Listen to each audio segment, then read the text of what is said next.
여러분 모두 요즘 핫한 챗GPT 아시죠? 챗GPT는 내가 원하는 대답을 얻을 수 있는 챗봇입니다. 그래서 혁신입니다.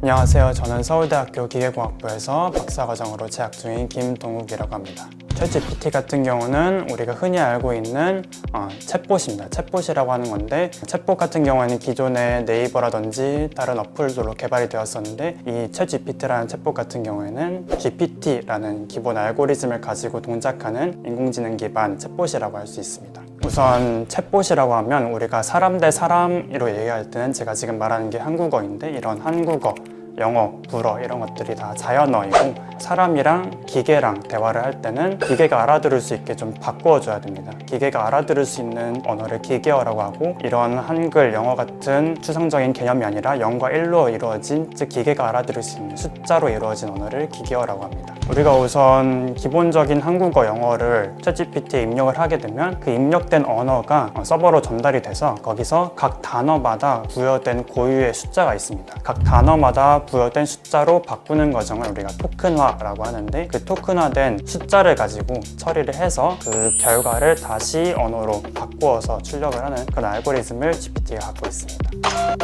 우선 저희가 10년 전에는 심심이라는 스마트폰 어플리케이션 챗봇이 있었고, 그리고 네이버라든지 이런 다른 한국 업체에서도 챗봇을 개발한 적이 있었는데, 그런 것들 경우에는 단어를 위주로 키워드만 골라내가지고 거기에 대한 답변을 미리 하도록 정해놓은, 흔히 말해 정답이 정해져 있는 그런 챗봇 위주라고 보시면 됩니다. 챗GPT 같은 경우에는 우선 기본적으로 방대한 양의 자료, 즉 우리가 구글링하면 나오는 어떠한 자료도 다 학습이 되어 있다고 볼 수 있고, 그러한 것들을 맞추어서 정해진 대답을 내놓는 게 아니라 확률에 맞는 대답을 내놓는 겁니다. 예를 들어서 오늘 날씨가 맑아, 너는 어떻게 생각해? 라고 물으면 날씨 다음에 올 대답에 관련된 단어 중에 확률이 가장 높은 단어들을 우선적으로 내뱉는 거죠. 요약하지만 확률 기반으로 다음 대답을 내놓는 것이 챗GPT의 가장 큰 장점이라고 볼 수 있습니다.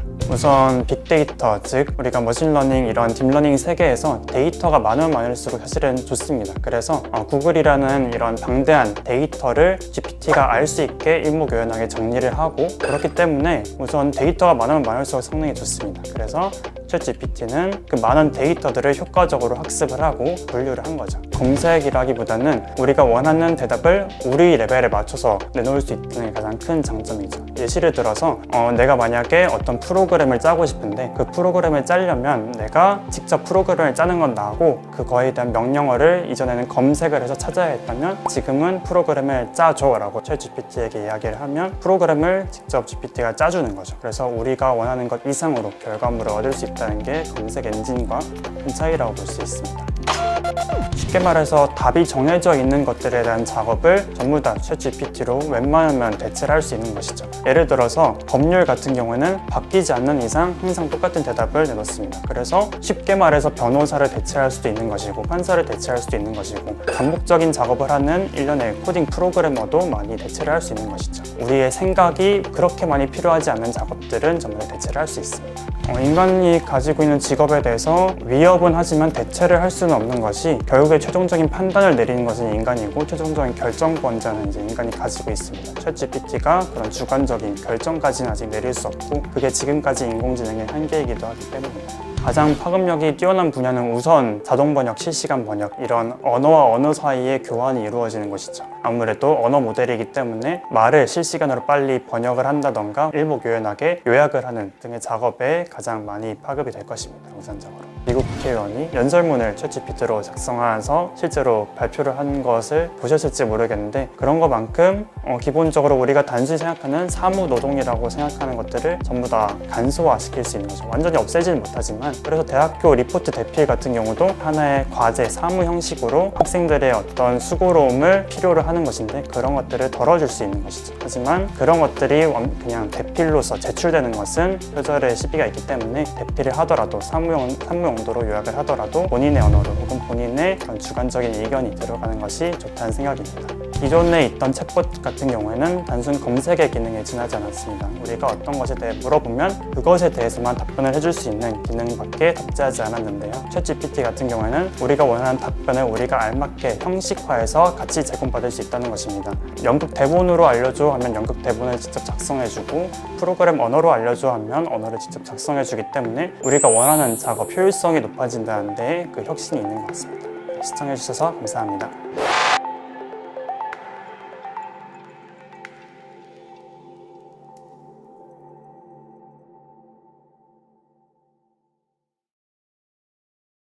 안녕하세요. 서울대학교 기계공학부 박사과정에 재학 중인 김동욱입니다. 오늘은 챗GPT의 A to Z, 즉 초보자들도 쉽게 따라할 수 있는 챗GPT 사용법에 대해서 알려드리도록 하겠습니다.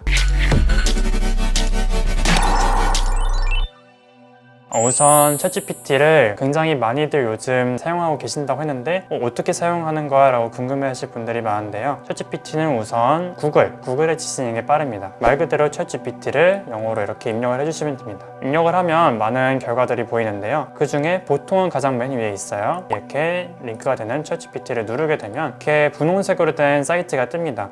이거 이제 버전에 따라 좀 바뀔 수도 있는데요. OpenAI 챗GPT라고 뜨면 여기 밑에 Try ChatGPT라고 있어요. 이걸 누르게 되면 로그인 창이 뜹니다. 여러분들이 구글 계정이 있으시면 구글 계정으로 로그인을 하면 로그인이 바로 이루어집니다. 그래서 로그인을 하고 나면 검은색 페이지 혹은 흰색 페이지가 뜨게 되는데요. 눈이 부시다면 여기 다크 모드를 누르셔서 색깔을 바꿀 수도 있습니다. 그런데 기본적으로는 아마 여러분들의 컴퓨터 색깔에 맞춰져 있을 겁니다. 다크 모드를 쓰시면 다크 모드로 시작이 되고, 왼쪽에 보시면 여기 뉴 채팅 해가지고 있어요. 뉴 챗을 누르면 챗GPT라고 해서 뜹니다. 그래서 여기 뭐 example도 있고 limitation도 있고 다 영어로 되어 있는데요. 아무거나 한번 입력을 해볼게요. 밑에 보이시는 이 창에 입력을 하고 엔터를 누르면 바로 챗GPT에게 흔히 말하는 챗봇처럼 입력을 할 수 있는 겁니다. 한국어로 인사를 해볼게요.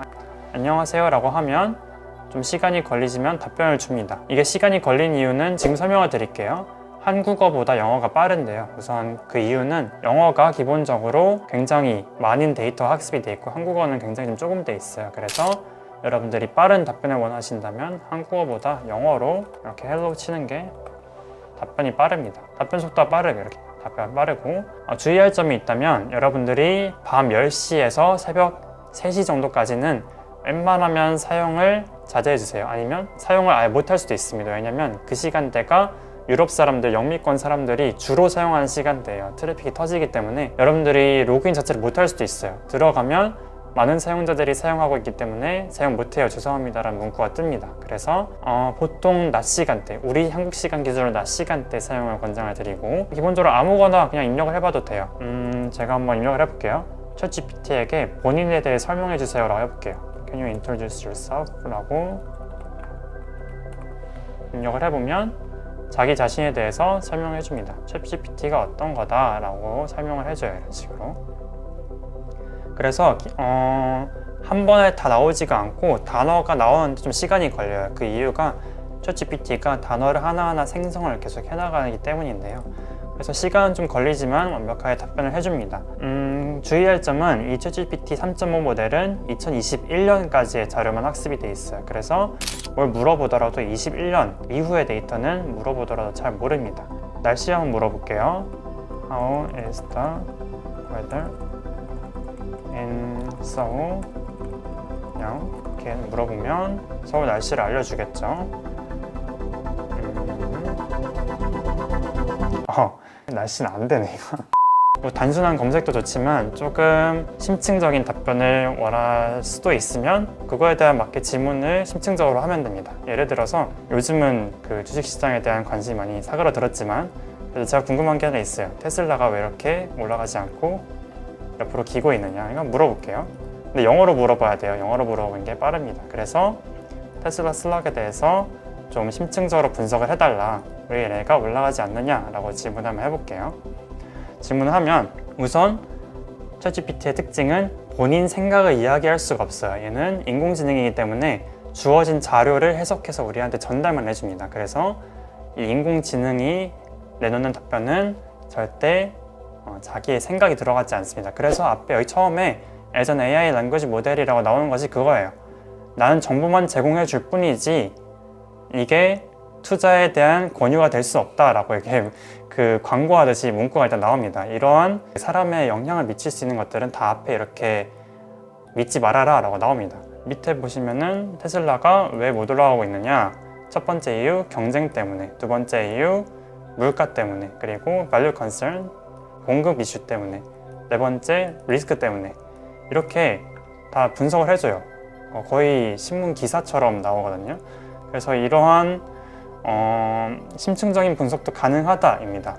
그래서 근데 여러분들이 조금 더 구체적인 답변을 얻고 싶다면 거기에 대한 조건을 좀 넣어주면 돼요.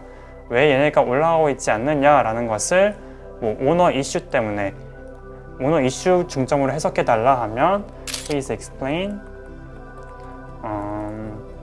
this problem related to Elon Musk 해주면, 네, 여기 보시면 답변이 나옵니다. 답변이 나오는데 알다시피 제가 아까 말했다시피 2021년까지의 데이터만 학습이 되어 있어요. 그래서 이 AI도 답변을 하네요. 2021년까지의 데이터를 모으자면, 그러면 일론 머스크의 이런 행동들이 어떤 영향을 미쳤다.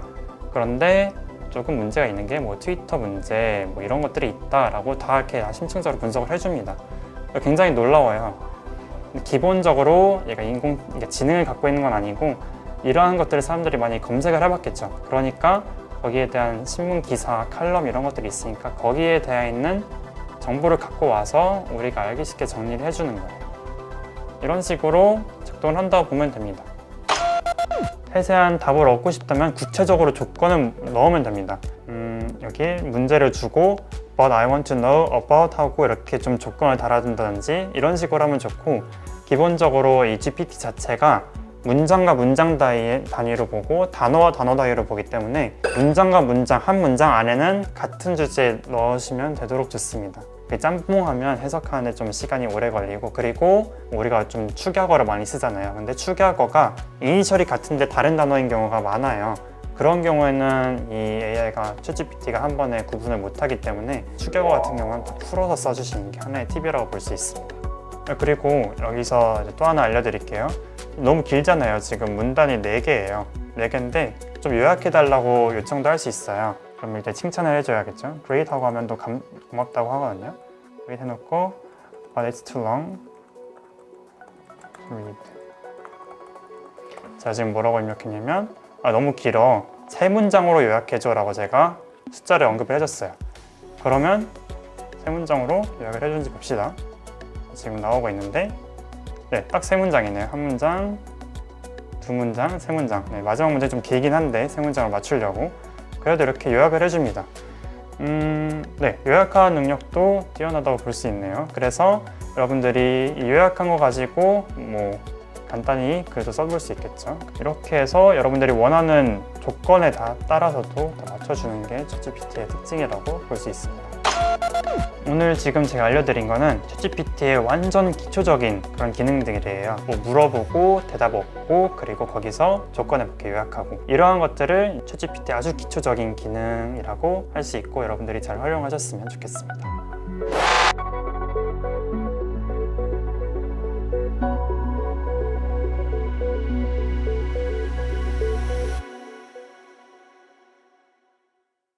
네, 안녕하세요. 요즘 개강도 했고 해가지고 슬슬 과제라든지 팀플이라든지 발표 준비 같은 거 많이 하실 텐데요. 주제가 좀 막막한 경우에 간단하게 발표 주제 자료를 찾고 어떻게 하면 준비를 할 수 있는지 챗GPT를 활용해서 저희가 보여드리려고 합니다.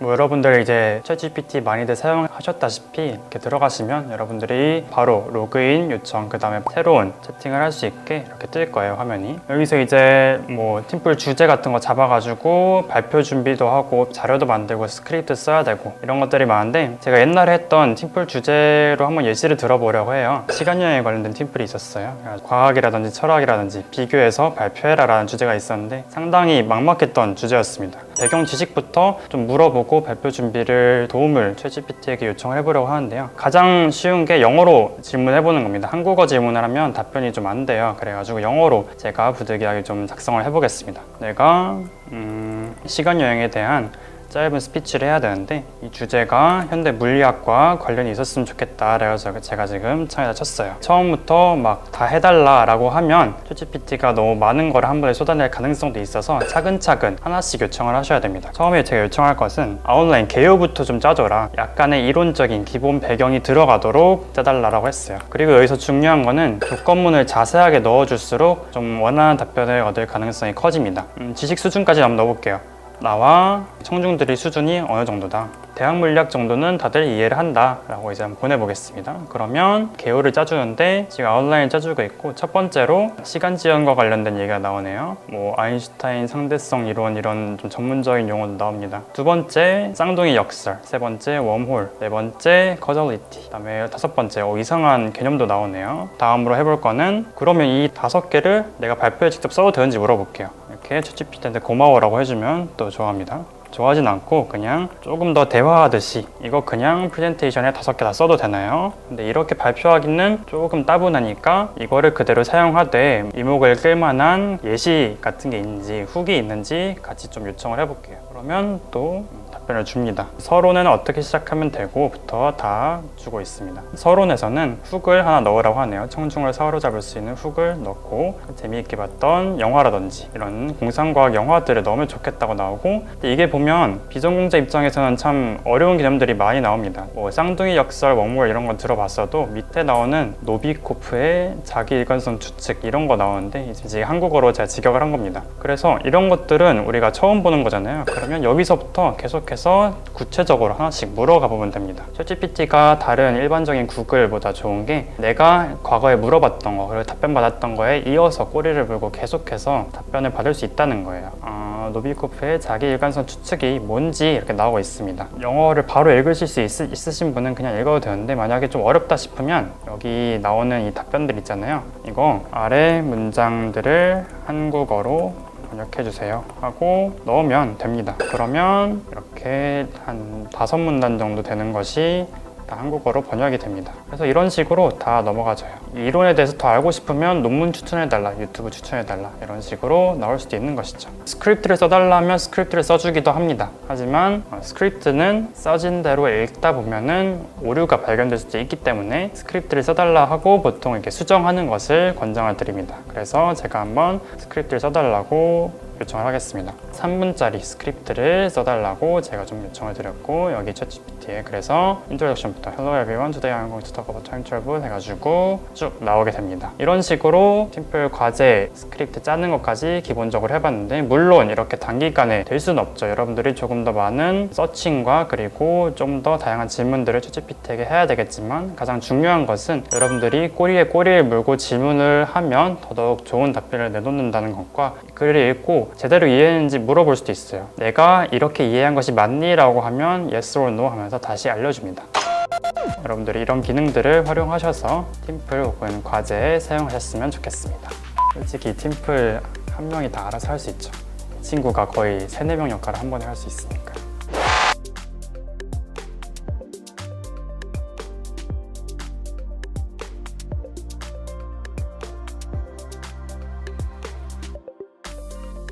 네, 안녕하세요. 여러분들이 대학원 같은 데 지원할 때 보통 이공계 대학원의 경우 연구계획서를 쓰도록 되어 있습니다. 근데 연구계획서를 쓸 때 대부분의 지원자분들이 많이 당황하세요. 처음 써보는 것이기도 하고 할 줄 아는 게 없는데 어떻게 연구계획서를 써야 하느냐라고 좀 이렇게 궁금해 하시는 분들이 많은데, 챗GPT를 활용해서 어떻게 하면 연구계획서를 쓸 수 있는지 그리고 도움을 얻을 수 있는지 한번 살펴보도록 하겠습니다.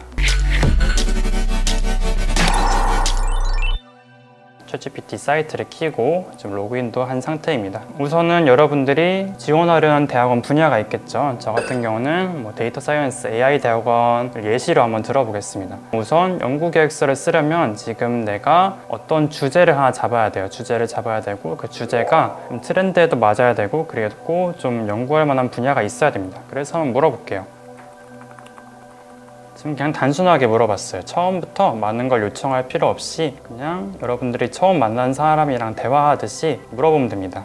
내가 지금 AI 대학원 지원을 준비하고 있는데 요즘 핫한 토픽들 좀 알려달라 하면 되게 많이 알려주네요. 이렇게 이제 간단한 질문을 했는데도 정말 많이 알려줍니다. 딥러닝, 강화학습, NLP, 자연어 처리, 컴퓨터 비전, 베이지안 뭐 등등 많이 알려주고 있습니다. 여기서 제가 하나의 토픽을 찝어가지고 계속 한번 해볼게요. Explainable AI라는 걸 해볼게요. 이 Explainable AI로 조금 자세히 알려달라고 또 적어봤습니다. 이 XAI는 어쩌고저쩌고가 있다. 그래서 다양한 방법들이 나오게 되네요. Rule Based Method, 라임도 나오고 샵도 나오고 이런 다양한 방법들이 나오게 되고, 여기서 연구 계획서를 여러분들이 쓸 때 중요한 거는 이 연구들보다 조금 더 낫거나 혹은 이 연구들의 한계를 극복한다던가 이런 부분들이 들어가야 됩니다. 그래서 좀 물어볼게요. 제가 실시간으로 바로 치는 거라 영어 문법은 좀 안 맞을 수 있는데, 어떻게 물어봤냐면 알려준 방법들, 알려준 알고리즘들 중에 좀 내가 새로 도전해 볼 만한 거 혹은 보완이 필요한 알고리즘들이 있을까라고 물어봤을 때 여기에 다양한 방법들이 또 나옵니다. 그래서 여러분들이 연구 계획서를 쓸 때는 이들 중에 하나를 골라서 거기에 맞게 집중적으로 여러분들이 만들어내시면 되는 거예요. 사실 연구 계획서, 대학원 입학용 연구 계획서에서는 많은 걸 요구하지 않고 얼마나 많이 찾아봤느냐, 그리고 얼마나 이 주제에 대해서 많이 알고 있느냐 정도를 보는 것이기 때문에, 여기 보시면 그래서 제가 4번 정도 잡아볼게요. Fairness and Bias. 그래서 최종적으로 제가 물어보겠습니다. 한번 물어봤습니다. 그래서 여기서 4번 Fairness and Bias에 관련해서 내가 연구 프로포저를 작성해야 되는데 500단어 이내로 작성을 해달라 하면 이렇게 작성해 줍니다. 제목도 정해줬네요. 무슨 내용인지 아시고 작성을 해야 돼요. 여기서 무턱대고 북부터 하시면 안 되고, 그래서 딥러닝에서 의사결정을 할 때 데이터셋에 있는 바이어스 같은 거를 되게 좀 분석을 하고 조사를 해보자 라는 것으로 이렇게 애브스트랙트가 나왔습니다. 여러분들이 이것을 보고 그대로 북붓을 하면 안 됩니다. 이들 중에 말이 안 되는 부분들을 솎아내셔야 돼요. 왜냐하면 그냥 문장이 말이 되면 써버리기 때문에 틀린 부분이 있다면 여러분들이 고쳐야 됩니다. 여기 summary까지 abstract에 맞게 적혀있는지 봐야 됩니다. 그래서 다 됐다고 생각이 되면 또 너무 길다고 생각하면 또 요약을 시켜야겠죠. 고마워 하고 500단어짜리를 좀 길다 100단어 내외로 요약해달라 하면 또 100단어 내로 요약을 해줍니다. 그리고 보통 이런 데 키워드까지 적게 돼 있거든요. 그래서 키워드를 3개만 정해달라고 했습니다. Fairness, Bias, Machine Learning Methods 이렇게 나와 있네요.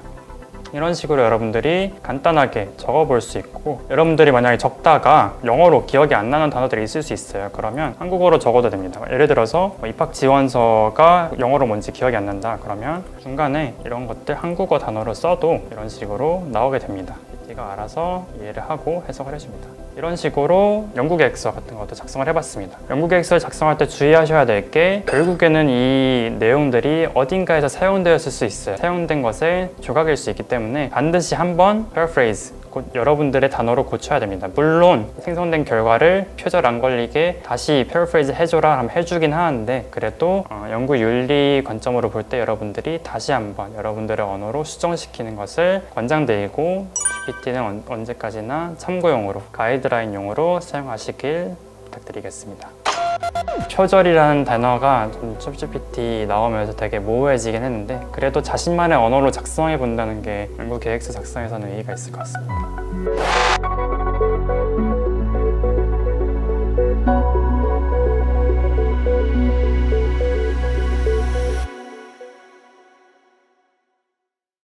네, 안녕하세요 여러분들. 오늘은 화면에 보이시는 것처럼 GPT 기반 언어 모델의 특징 간략하게 한번 요약해 보도록 하겠습니다. 여러분들이 쓰고 있는 챗GPT가 어떤 원리로 동작이 되고, 또 그 안에서 주의해야 할 점, 그리고 그 주의해야 할 점을 지키지 않았을 때 어떤 문제점이 발생할 수 있는지 언급을 하고, 그리고 마무리를 하려고 합니다. GPT 기반 언어 모델 굉장히 많은 리소스들이 나오게 되는데, 간단하게 그냥 이 한 페이지로 요약이 가능해요. 이 3가지 과정만 이해하시면 별다른 긴 영상 보실 필요 없이 대부분 요약이 되실 겁니다. 첫 번째 스텝은 데이터를 얻어서 초기에 학습을 하는 것, 그리고 두 번째는 리워드 모델 정하는 것, 세 번째는 그 리워드 모델을 통해서 강화 학습을 시킨다. 이렇게 그림으로 보면 좀 이해가 안 가실 수 있으니까 스텝 1에 대해서부터 전 자세히 한번 볼게요. 스텝 1 같은 경우에는 언어형 대화 모델이다 보니까 결국에는 언어를 학습을 해야 돼요. 그런데 컴퓨터는 언어를 숫자로 이해합니다. 결국 우리가 언어에 갖고 있는 감정이라든지 그림이라든지 이런 거를 결국엔 다 기계적으로 학습을 할 수밖에 없어요. 그림에 보이시는 가장 간단한 구조인 프리트레이닝과 파인튜닝 두 가지로 진행이 됩니다. 프리트레이닝 같은 경우는 여기 이미지에 제가 간단한 예시를 가져왔어요. 예를 들어서 제가 지금 말을 하고 있잖아요. 말을 할 때 여러분들이 들리는 것에 어색하지 않을 거예요. 왜냐면 단어와 단어 사이, 문장과 문장 사이가 다 이렇게 자연스럽게 연결이 되잖아요. 그래서 여기 지금 제가 영어 문장으로 예시를 들어놨는데 Hello, my name 이라는 세 개의 단어를 제가 입력으로 한번 줬어요. 컴퓨터에게. 그러면 이 컴퓨터는 그 다음 단어를 예측하는 겁니다. is라는 단어를 예측하는 거예요. 그런데 초기에는 뭐 아무것도 모르니까 그래서 is라는 정답을 알려줍니다. Hello, my name 다음에는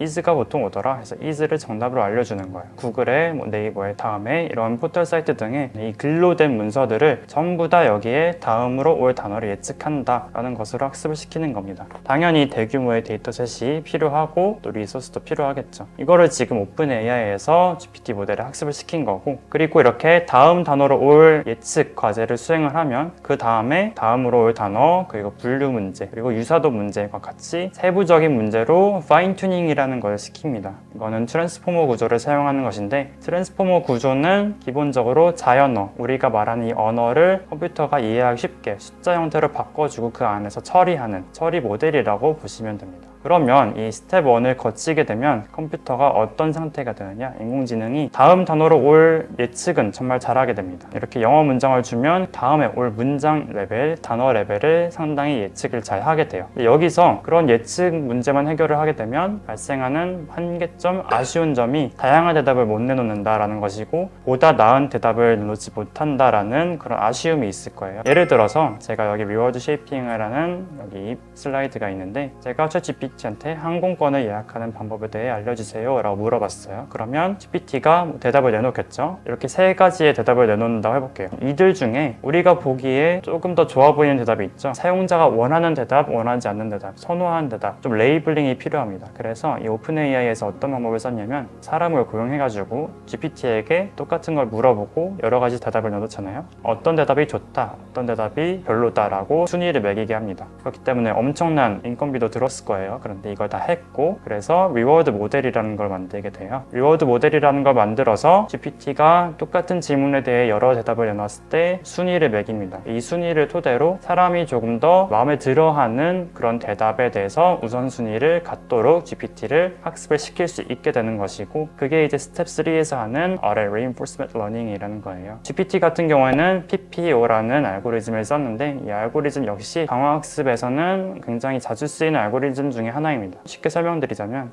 여기서 우리가 앞에서 구한 리워드 모델이 있고, 리워드 모델이 결국엔 점수예요. 보시면 여기 뭐 1번에 3점을 주고 3번에 2점을 주고 2번에 1점을 줬다 하면, 이 점수를 토대로 다른 프롬프트에도 동일하게 적용을 해서 사람이 조금 더 좋아하도록, 거부감 없이 느끼도록 학습을 진행한다 해가지고, 결국에는 그냥 인터넷에 떠돌아다니는 수많은 문서들을 말이 되게끔 대답을 내놓는 그런 학습 모델에서부터 사람이 조금 더 거부감이 없는 모델로 진화하도록 하는 게 이 스텝 3까지의 과정입니다. 그럼에도 프리트레이닝에서 오는 한계가 좀 있어요. 대규모의 문장, 글 단위를 예측으로 학습하기 때문에, 그리고 결국에는 사람이 레이블링 하는 거에도 한계가 있어요. 그렇기 때문에 GPT가 문맥상 어색하지 않으면, 그러니까 사람이 느끼기에 문맥상 어색하지 않으면 학습이 잘 되었다고 판단이 하고 그냥 프롬프트 아웃풋으로 내보냅니다. 그렇기 때문에 GPT가 생성한 결과에 이 진위 여부가 확인이 불가능해요. 그래서 제가 예시를 하나 보여드릴 텐데, 이 GPT에 제가 한번 입력을 해보겠습니다. 뭐라고 입력을 해봤냐면, 논문을 좀 찾아보려고 해요. 그래서 미분기하학에 대한 괴상한 분야긴 한데 최신 논문을 알고 싶다. 그렇기 때문에 최신 논문을 좀 정리해 줄 수 있겠느냐 제가 지금 챗GPT에 물어봤어요. 그랬더니 5개의 논문을 잘 정리해 줬습니다. 심지어 제가 저자 이름, 제목, 순서도 정리해 달라 했는데 그것도 다 맞춰줬어요. 그런데 이 논문이 실제로 있나 찾아봤어요. 검색을 해봤는데 없습니다. 이렇게 특히 논문 검색에 GPT가 굉장히 취약해요. 말이 되는 것 같으니까 생성을 한 겁니다. 그런데 실제로 찾아보면 없는 논문을 이렇게 막 생성을 해냅니다. 그렇기 때문에 여러분들이 꼭 GPT로 이용해서 뭔가를 할 때 진위 여부를 확인을 하셔야 됩니다. 보고서라든지 작성을 하실 때 우선 GPT의 도움을 받고 그 안에 있는 내용 하나하나는 아직까지는 수작업으로 확인을 하셔야 잘못된 정보를 전달하는 일은 없을 것입니다.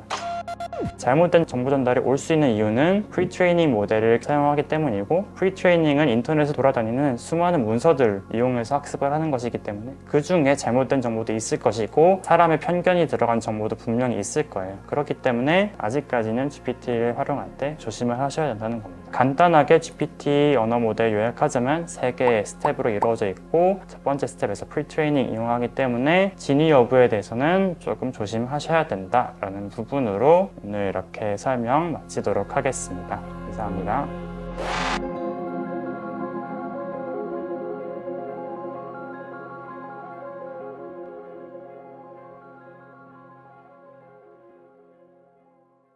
바드에 대해 보고 챗GPT에도 해볼 때 거의 막상막하거나 쓰기 나름인 것 같아요. 그런데 지금 출력 결과가 뭔가 좀 이상하죠, 그렇죠?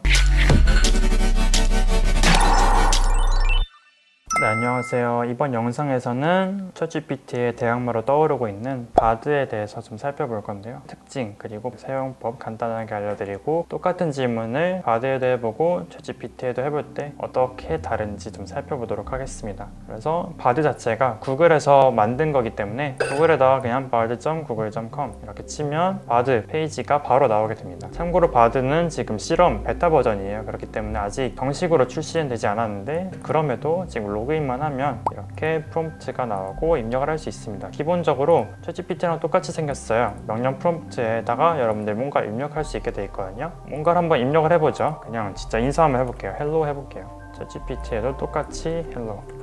똑같은 답변 나오죠. 여기서 바드만이 갖고 있는 특징 중에 하나는 다른 답안 보기라는 게 있어요. 보시면은 답안 1, 답안 2 이렇게 있거든요. 약간 다른 언어 모델을 사용하든지 파라미터를 약간 조작하는 거긴 한데, 이렇게 다양한 답안을 얻을 수 있다라는 아주 작은 차이점이 있어요. 조금 고급진 걸 한번 물어볼게요. 자, 내가 어떤 수학 분야에 대해서 공부를 하고 싶은데 어떻게 시작을 하면 될까요? 영어로 물어봤습니다. 똑같이 GPT에게도 물어봤습니다. 네, 이런 식으로 바드가 답변을 내놓았고 GPT도 답변을 내놓고 있습니다. 여기서 보시면 GPT보다 바드가 조금 더 빠릅니다. 최적화가 좀 잘 돼 있고 GPT는 조금 느리긴 하지만 그래도 이렇게 답변을 내놓는 모습이에요. 이게 사용자 순간 접속자 수 차이에서도 발생할 수 있는 문제라 속도 같은 경우에는 크게 신경을 쓰지 않으셔도 될 것 같고, 역시나 다른 답안도 가능하다라는 것입니다. 그래서 내놓는 답변들은 비슷해요. 텍스트북하고 뭐 온라인 리소스 있다, 여기도 스터디 텍스트북 있고 이런 것들이 있다, 여기는 키워드 개념 위주로 알려줬네요. 그래서 비슷해 보인다라는 것입니다. 바드에서 조금 더 제가 장점이라고 생각하는 거는 한국어 최적화인데요.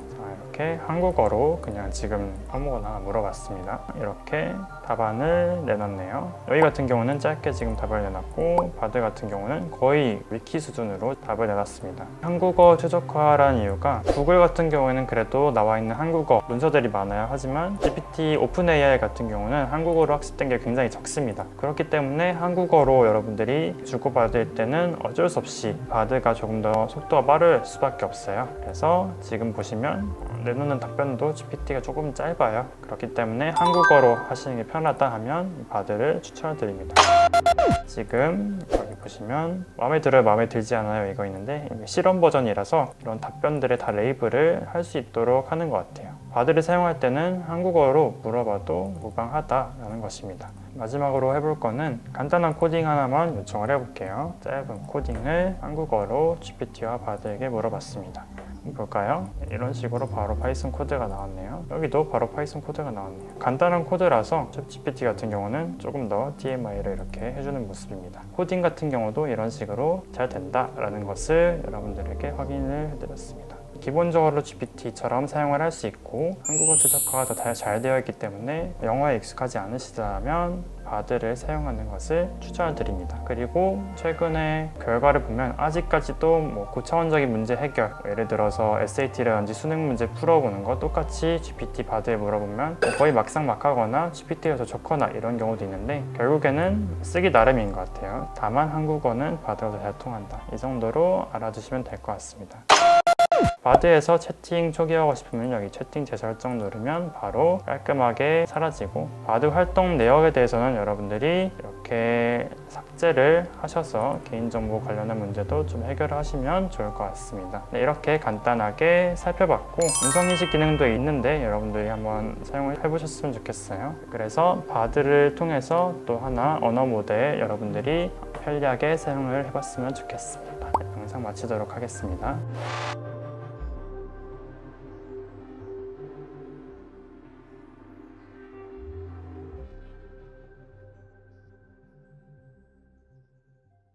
네, 안녕하세요. 이번 영상에서는 챗GPT에서 개발한 GPT-4 모델에 대해서 좀 설명을 드리려고 하는데요. 챗GPT를 사용해 보신 분들은 이렇게 위에 GPT 3.5와 GPT-4라는 두 개의 카테고리로 생겼다는 것을 확인을 했을 거예요. GPT 3.5는 우리가 무료로 사용할 수 있었는데 GPT-4 같은 경우는 돈을 내야 됩니다. 메뉴에 보시면 My Plan이라고 있고 챗GPT 플러스라는 것이 있습니다. 제가 구독을 해놓은 상태이고, 여러분도 만약에 사용을 하고 싶으면 플랜 들어가서 결제를 하시면 바로 사용을 할 수 있습니다. GPT-4에서 세팅스에 들어가면 여기 베타 피처, 실험실이라고 하는데 코드 인터프리터만 활성화를 해주시면 GPT-4에서 현재 개발하고 있는 새로운 기능을 체험을 해볼 수가 있어요. 활성화시킨 상태에서 GPT-4를 누르고, GPT-4를 누른 상태에서 여기 코드 인터프리터에 체크 표시가 나오게, 여기 플러스라는 게 생기고 업로드 파일이라는 게 생겨요. 디폴트에서는 그냥 안녕이라고 보낼 수 있었던 챗 기능에서 벗어나서 새로운 파일을 업로드할 수 있는 기능이 생겼다는 건데, 그래서 어떤 파일을 업로드하고 이 파일에 대해서 질의응답을 할 수 있다는 것이죠. 제가 예시 데이터를 좀 준비해 봤는데, 캐글이라는 마음대로 데이터를 다운로드 받을 수 있는 사이트예요.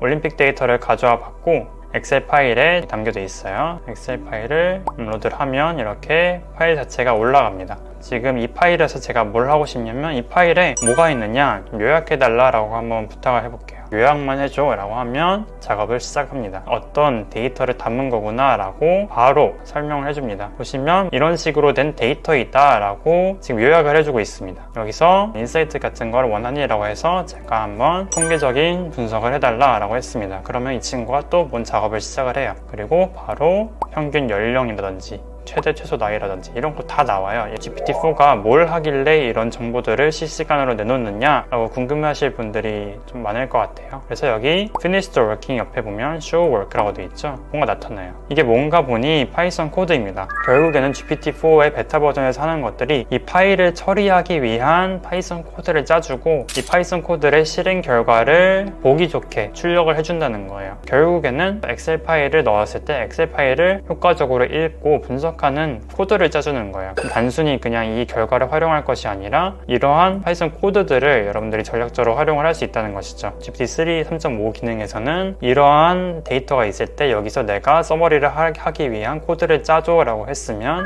지금은 그냥 파일 올리고 바로 결과를 볼 수 있다는 장점이 있습니다. 엑셀 파일 해봤으니까 이번에는 이미지 파일을 한번 해보고 싶은데, CNN 뉴스를 한번 가볼게요. 이렇게 많은 뉴스들이 지금 떠 있어요. 이 뉴스 화면을 캡처를 해서 지금 한번 올려보겠습니다. 이미지 안에 어떤 일이 일어나고 있는지, 어떤 내용들이 담겨 있는지 분석을 해달라 라고 했습니다. 그러면 이 친구가 또 뭔가 작업을 시작을 하죠. 이런 식으로 뭐가 있다 나옵니다. 뉴스 내용들을 다 글로써 요약을 해줍니다. 그래서 이 친구가 또 어떤 작업을 했냐 봤더니, 이미지에서 어떤 특정한 단어들을 꼽아내는, 그래서 단어들을 다 추출을 했죠. 이 추출한 단어들을 이런 식으로 요약을 해준 겁니다. 그러면 우리나라 뉴스에서도 볼 수 있지 않을까라고 생각을 해서 제가 이 스포츠 화면을 또 캡처를 해서 도전을 해봤습니다. 똑같이 한번 작업을 요청을 해볼게요. 결과를 내놓을 준비를 하고 있습니다. 볼까요? 여기 뭐라고 했죠? 잘 클리어하지 않다 라고 나와 있죠. 이 GPT라는 것 자체가 사실은 한국어를 잘 인식을 못하기도 하지만, 여기 지금 사용했던 이 함수 있잖아요. 이 함수 자체가 한국어에 대해서 잘 캡처를 하지 못하는 상황인가 봐요. GPT 자체가 결국에는 파이썬 코드를 출력을 하고 이 파이썬 코드 작업 결과를 내놓는 거기 때문에 함수 자체가 한국어 지원이 안 되면 사실은 할 수 없어요. 그래서 아직은 한국어 데이터 처리에 대해서는 조금 되지 않는 상황입니다. 하지만 뭐 영어로 된 데이터에서는 잘 작동을 하기 때문에 여러분들이 그런 데이터 처리에 관심이 있으시면 한번 적극적으로 이 GPT-4 기능을 활용을 하시면 좋겠습니다. 이렇게 GPT-4에 있는 베타 기능, 파일을 업로드해서 이 파일을 처리하는 거를 알아봤고, 이 이미지의 크기를 한번 알려달라고 해볼게요. 이렇게 939x903 픽셀이다 라고 나오잖아요. 또 뭘 할 수 있냐면 이미지를 절반으로 압축해 달라고 해볼게요. 다운로드를 한번 해보도록 하겠습니다. 정사각형으로 이미지가 바뀌는 것을 볼 수 있습니다. 이렇게 좀 살펴봤고, 이미지 같은 것도 처리를 할 수 있다. 물론 직접 처리하는 것은 아니고 파이썬 통해서 처리를 하는 겁니다. 그리고 여러분들이 이 파이썬 코드를 직접 활용할 수 있다는 장점도 있고요. GPT 4.5의 베타 버전 기능에 대해서 간단히 알아봤고 영상을 마치도록 하겠습니다.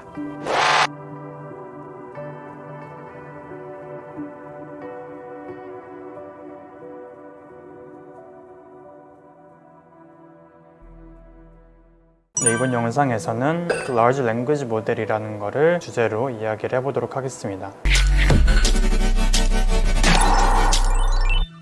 LLM 모델이라는 것이 Large Language 모델의 약자인데 대규모 언어를 다루는 모델입니다. 새로운 개념인가 라고 생각하실 수도 있어요. 크게 다를 건 없고 대규모 모델을 다루고 있다는 점에서 요즘 트렌디하게 만들고 있는 것 같습니다. Large Language 모델이 뭐니 하고 GPT한테 물어봤더니 방대한 양의 데이터로부터 인간의 언어와 유사한 그런 텍스트를 이해하고 그리고 만들어낸다 라고 돼 있고, 밑에 줄에 NLP 태스크를 사용한다 라고 돼 있습니다. 결국에는 제가 이야기하고 있는 한국어부터 시작해가지고 영어 혹은 기계어도 하나의 언어라고 볼 수 있기 때문에 이러한 언어들을 처리하는 것이 랭귀지 모델이고, 그 언어들을 처리할 때 방대한 양의 학습 데이터를 사용했다 혹은 꽤나 많은 양의 리소스를 사용한다 하면 라지 랭귀지 모델이 되는 겁니다. 번역이라든지 혹은 오타를 수정한다든지 물어보면 거기에 대한 답을 한다든지 혹은 뭐 요약을 할 수도 있고 그냥 일반적인 대화를 생성할 수도 있습니다. 그런 것들이 다 라지 랭귀지 모델의 태스크 중에서 이루어질 수 있는 것이고요. 그래도 NLP랑 LLM에 대해서 비교는 해봐야겠죠. 거의 같은 개념이지만 LLM의 경우는 NLP의 한 분야이자 굉장히 큰 데이터셋만 쓴다라는 것, 이 차이만 있다라는 것을 기억해 두시면 될 것 같습니다. 그래서 LLM이 어떻게 최종적으로 구성이 되어 있는지 한번 제가 외부에서 그림을 가져와 봤는데요. 이렇게 Large Language 모델이 있고, Large Language 모델에서 어떤 언어 모델을 학습을 할 거예요. 언어 모델을 학습을 할 때 주로 인터넷에서 있는 소스들을 많이 사용합니다. 실제로 챗GPT가 학습을 할 때 사용한 리소스들이 인터넷에 있는 문서들, 대화들 다 끌어모아서 그 구조를 학습한 거예요. 그래서 이 knowledge resource라는 것이 그런 방대한 언어를 의미를 합니다. 지금 여기 1번 보시면 이 프롬프트와 쿼리는 챗GPT라고 한다면, 제가 아까 라지 랭귀지 모델이 뭐니 하고 질문했던 것처럼 그런 질문들을 입력을 하면 여기서 찾겠죠. 최종적으로 라지 랭귀지 모델을 거쳐서 대답을 내놓게 된다라고 하고 있습니다. 이렇게 이루어지는 것도 있고 그냥 뉴럴 네트워크 모델을 통과해서 즉각적으로 대답을 내놓는 경우도 있습니다. 그러면 우리가 질문을 하면 여기에 대한 대답을 결국엔 라지 랭귀지 모델에서 내놓아야 되잖아요. 그 내놓는 과정을 어떻게 처리를 하고 있는지 한번 보겠습니다. 지금 오른쪽에 보시는 그림이 트랜스포머 구조고, 여기 인풋과 아웃풋 레이어로 구성이 되어 있는 것을 볼 수 있어요. 인풋에서는 질문하는 거, GPT한테 무슨 질문을 한다면 그러한 것들이 다 인풋에 들어가는 거고, 그것이 아웃풋 단으로 넘어가서 이 아웃풋 단에서는 대답을 생성하는 것이라고 보면 되거든요. 여기서 중요한 것이 왼쪽 그림에 있는 셀프 어텐션이라는 겁니다. 기본적인 딥러닝 모델, 예를 들어서 이미지를 분류한다든지 글씨가 어떤 글자인지를 분류한다든지 이런 분류 모델은 데이터 자체의 특징만 뽑아내면 됐었어요. 그런데 언어 같은 경우는 결국에는 시간에 따라서 계속해서 내가 어떠한 소리를 말을 하고 있는 거잖아요. 근데 그 말을 하고 있는 것이 인과관계가 있어요. 예를 들어서 뭐 한국어 같은 경우는 주어 다음에 목적어 다음 동사가 오고, 영어 같은 경우는 주어 동사 목적어 이런 순으로 어순이라는 것이 있고, 그리고 그 문장이 모여서 문 단어 형성할 때 문장과 문장 사이에도 어떠한 관계가 있어요. 그러한 관계들을 찾는 것이 셀프 어텐션이라는 구조에서 우리가 찾을 수 있거든요. 같은 문장, 한 문장 내에서 단어와 단어 사이의 상관관계를 보는 겁니다. 그래서 지금 이 문장 사이에서 it이라는 것이 가리키는 것이 애니멀이거든요. 그래서 이 두 개의 연관성이 높다라고 하고 이 애니멀이라는 걸 분석을 할 때 자기 문장에 있는 다른 단어인 it에 조금 더 가중치를 두는 거예요. 이런 식으로 언어의 구조에 대한 이해, 어떻게 하면 조금 더 자연스럽게 말을 할 수 있는지를 컴퓨터가 학습을 하게 되는 것입니다. 데이터셋 같은 경우는 인터넷에서 있는 방대한 양의 텍스트 데이터를 모은다고 했잖아요. 논문 같은 전문적인 것부터 그냥 일반적인 인터넷 댓글처럼 조금 문법이 틀릴 수도 있는 혹은 어순이 안 맞을 수도 있는 그런 데이터까지 다 포함하는 겁니다. 결국에는 언어에 대한 구조를 배울 뿐만 아니라 널리 알려진 지식까지도 다 습득을 할 수 있는 거예요. 그리고 이 지식들을 습득을 할 때 월드 임베딩이라는 것을 이제 사용을 하게 되는데, 월드 임베딩이라는 게 무엇이냐면 결국에는 이런 단어와 단어들이 컴퓨터가 이해하려면 숫자로 변환이 돼야 돼요. 숫자로 변환을 할 때 조금 더 연관성이 높은 단어들은 유사한 숫자들끼리 묶이는 겁니다. 여기 수도와 국가가 지금 다 이렇게 짝지어져 있어요. 이것들을 다 하나의 숫자로 할당을 한다고 생각을 할 때 같은 국가와 도시의 묶음들은 같은 숫자로 좀 비슷한 거리에 있는 숫자들로 묶인다는 겁니다. 이것이 월드 임베딩의 원리인데, 위에처럼 셀프 어텐션을 활용한 이런 기본적인 언어 모델을 사용하면 비슷한 것들은 비슷한 숫자로 매핑이 된다는 것을 확인을 할 수 있어요. 그래서 이것이 월드 임베딩의 특징이고, 그래서 결국에는 어떤 특정한 태스크, 즉 손글씨 분류 혹은 뭐 예측 같은 특정한 태스크를 목적으로 학습을 하는 것이 아니라 언어 모델 자체의 것을 학습을 하기 때문에 일반화돼 있어요. 굉장히 예를 들어서 분류 문제라든지 혹은 내가 어떤 텍스트를 넣었을 때 이 텍스트가 부정적인 감정을 담고 있는지 긍정적인 감정을 담고 있는지 그런 특정한 문제를 풀고 싶을 때는 이 large language 모델을 갖고 와서 거기서 파인 튜닝, 즉 여러분들의 데이터로 조금 더 학습을 시키는 겁니다. LLM 자체가 이런 파인 튜닝을 할 수 있도록 잘 설계가 되어 있어요. 챗GPT 같은 경우도 사실은 GPT-3, GPT-4라는 이런 사전 학습 모델에서 맞춤형으로 이제 발전이 된 거거든요. 그래서 이렇게 파인 튜닝해서 사용할 수 있다라는 것입니다. 하나 문제점을 알려드리자면, 인터넷에 있는 방대한 양의 자료를 가져와서 학습을 한다고 했잖아요. 지식도 학습을 한다고 할 수 있는데, 헤이스피치라고 혐오 발언, 증오 발언이라고 하는 건데 결국에는 노출될 수밖에 없어요. 그럼 이런 것들이 다 학습이 되고 사람들이 다 걸러줘야 된다는 거죠. 가짜뉴스를 생성한다든지 갈등을 유발할 수 있는 문제들을 해결하는 것이 지금 LLM 모델에서 사람들이 연구하고 있는 분야들 중에 하나입니다. 또한 이 GPT를 포함해서 굉장히 모델 자체가 커요. 그렇다 보니까 결국에는 그 모델을 저장하고 관리하기 위해서 전기세가 많이 나갑니다. 우리가 상상할 수 없는 많은 양의 메모리가 필요한데 전기세가 감당이 안 될 정도라고 합니다. 그래서 이러한 리소스 관리 같은 것도 LLM의 주요 과제라고 볼 수 있고요. 당연히 인터넷에는 영어, 스페인어 이런 것들이 많고 한국어 같은 경우는 비교적 적어요. 그렇기 때문에 챗GPT에도 한국어를 입력하면 생성하는 속도가 좀 느립니다. 아직까지도 LLM 모델에서는 데이터가 적은 한국어는 비주류에 속하기 때문에 비주류 언어에 대해서도 개발을 하려는 것이 많은 기업들과 연구소에서 하고 있는 것들입니다. 이렇게 LLM에 대해서 가볍게 한번 알아봤고 영상 마무리하도록 하겠습니다.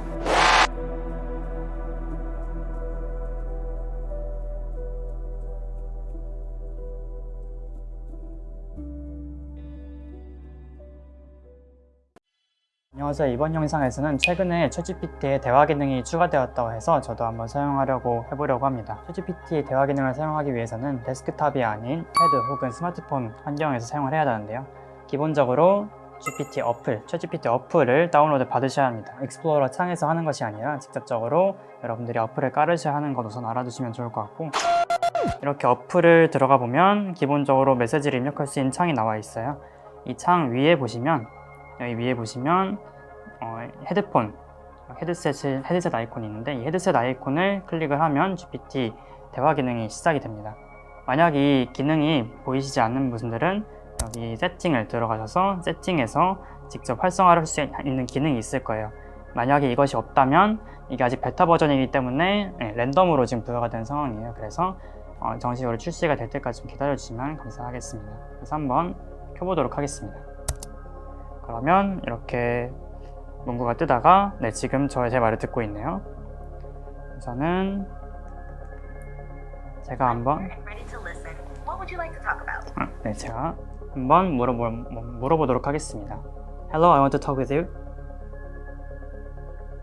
Hello? I'm here. What's on your mind? 이런 식으로 조금 딜레이가 있지만 제 말을 알아듣는 것을 확인을 할 수 있어요. 다른 걸 한번 물어볼게요. Hello, please ask me something. You're welcome. If you have more questions or need assistance with something else, feel free to tell me. 네, 이런 식으로 대화가 가능한데 지금 완벽하지는 않은 모양이에요. 제가 분명히 나한테 무언가를 물어봐라고 했는데 지금 다른 대답을 내놓고 있잖아요. 이렇게 아직까지 이 GPT가 능동적으로 저한테 뭘 물어보지는 못해요. 그런데 제가 뭘 물어볼 경우에는 GPT가 능동적으로 대답을 해줄 수가 있습니다. 예를 들어서 뭐 이런 걸 한번 물어볼게요. Hello, could you recommend me some places to travel? Hello. Traveling can be a wonderful adventure. It really depends on what you're interested in. Are you looking for relaxation, cultural experiences, adventure, or maybe a mix of everything? Also, are you thinking about traveling domestically, or are you considering going abroad? I want to relax. For relaxation, consider places known for their serene landscapes and comfortable accommodations. Think about a beach destination like the Maldives or the Caribbean for sun, sand, and sea. If you prefer a cooler climate, maybe a mountain retreat in the Swiss Alps or the Canadian Rockies could offer you peace and tranquility. Or, if you want a mix of relaxation and culture, perhaps the countryside of Tuscany in Italy. 네, 이런 식으로 들어봤어요. 기본적으로 조금 말이 많습니다. 말이 많기 때문에 좀 듣는데 시간이 좀 걸릴 수 있습니다. 그래서 짧게 대답을 해달라고 요청을 할 수도 있어요. 제가 영어로 회화를 해봤었는데요. 한국어로 대답을 해달라고 한번 해보겠습니다. 한국어로 한번 물어볼게요. 안녕. 안녕하세요. 어떻게 도와드릴까요? 네, 이런 식으로 제가 한국어를 물어보면 한국어로 대답을 해주고 언어도 감지할 수 있는 기능이 지금 탑재되어 있는 상황입니다. 그래서 이렇게 뭐 영어도 되고 한국어도 되고 다양한 언어가 가능은 합니다만 영어가 아직까지는 성능이 좋습니다. 그래서 영어 말고 다른 언어 같은 경우는 되긴 하지만 성능이 그렇게까지 많이 나오진 않는다. 좀 틀린 대답을 내놓을 수 있다라는 것을 염두에 두시면 될 것 같습니다. 이거를 뭐 여행 갔을 때 사용하면 되게 좋을 것 같아요. 그래서 유럽 여행을 갔는데 그 나라 언어가 안 된다든지 하면 이거를 직접 물어볼 수도 있을 것 같습니다. 예를 들어서 뭐 프랑스로 여행을 갔다고 할게요. 지하철 타려면 어디로 가야 하나요? 라고 물어보려고 프랑스어로 어떻게 물어보는지 한번 물어보겠습니다. 프랑스어로 지하철을 타려면 어디로 가야 하나요? 어떻게 말하나요? 프랑스어로 지하철을 타려면 어디로 가야 하나요? Pour prendre le métro, je dois aller où? 라고 말할 수 있어요. 네, 뭐 더 물어볼 거 없으니까 여기까지 하도록 하겠습니다. 이런 식으로 번역까지 가능하다라는 것을 알아두면 좋고 되게 여행 갈 때 되게 유용하게 사용할 수 있을 것 같아요. 그리고 방금 들었는데 기억이 안 날 수도 있잖아요. 기억이 안 날 수도 있기 때문에 대화 기능을 끄고 밖으로 나와보면 이때까지 내가 물어봤던 것들 그리고 이제 답변했던 것들 전부 다 이렇게 로그로 남아져 있습니다. 그래서 보시면은 지금 제가 물어보지 않았더라도 하고 있는 말도 다 지금 녹음이 된 모양이에요. 그래서 이런 식으로 여러분들이 확인하고 또 다시 복기를 할 수 있다라는 정도를 알아두시면 될 것 같습니다. 그래서 이런 거를 이용해서 영어 회화를 공부한다든지 아니면 말하는 거를 연습한다든지 하면 굉장히 여러분들이 스스로 영어 회화를 공부하거나 외국어를 공부할 때 사용을 할 수 있을 것 같아요. 주의사항이 있다면 언어를 섞어 사용하면 성능이 좀 떨어지는 현상이 발생을 합니다. 예를 들어서 영어로 물어봤다가 그리고 한국어로 물어봤다가 혹은 한국어로 프랑스어를 번역해주세요 했다가 영어로 일본어로 번역해주세요 이런 식으로 하면 이 친구가 언어를 섞어서 대답을 내놓는 경우가 있습니다. 그래서 여러분들이 가급적이면 한 대화 세션에서는 하나의 언어를 사용하고 그리고 되도록이면 영어를 사용하면 좋지만 불가피할 경우에는 한국어도 가능을 하다라는 걸 알아두시면 좋을 것 같습니다. 역시나 기본 챗GPT 유료를 따르기 때문에 금지되어 있는 단어들 혹은 문장들은 여전히 똑같이 나온다는 것 확인을 하고 잘 유용하게 사용해 주셨으면 감사하겠습니다. 이렇게 GPT의 대화 기능에 대해서 알아보았고 베타 버전이지만 앞으로 계속 출시가 된다면 여러분들이 잘 사용할 수 있을 것이라고 생각합니다. 영상 마치겠습니다.